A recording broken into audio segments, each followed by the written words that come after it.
আসসালামু আলাইকুম। এটা কিন্তু খুব মজার একটা চাপটি। তো চলুন কিভাবে বানালাম সেটাই শেয়ার করব।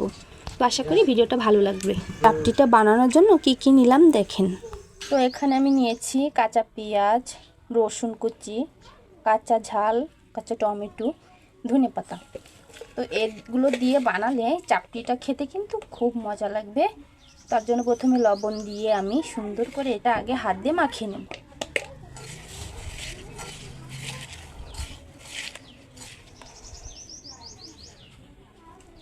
মাখানোর পরে আমি এবার পরিমাণ মতো আটাটা নিয়ে নিচ্ছি।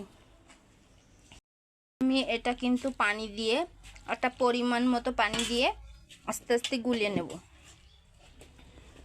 আমি কিন্তু আটাটা সুন্দর করে মাখিয়ে দেখেন এই পরিমাণে নিয়ে এভাবে এতটুকু লিকুইডভাবে মেখে নিয়েছি। এটা খেতে কিন্তু অনেক মজা লাগে। আমি তেল দিয়ে হালকা একটু তেল দিয়ে এবার আমি কিন্তু এটা দিয়ে এবার এটা এরকম ঘুরিয়ে ঘুরিয়ে কিন্তু পুরো রুটির মতো গোল করে দেব।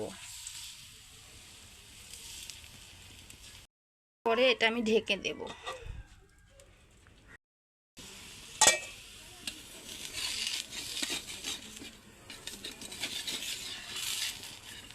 এবার আমি এটা উল্টে দেব। উল্টে অল্প করে একটু তেল ঘুরিয়ে দিয়ে লাল লাল করে পুরোটার মতো ভেজে নেব। এই যে আমার চাপটিটা রেডি। কেমন হলো সবাই কমেন্টে জানাবেন, আর অবশ্যই বাসায় ট্রাই করবেন। তো আশা করি ভালো লাগবে। তো সবাই ভালো থাকবেন, সুস্থ থাকবেন। আজকের ভিডিও এই পর্যন্ত। আল্লাহ হাফেজ।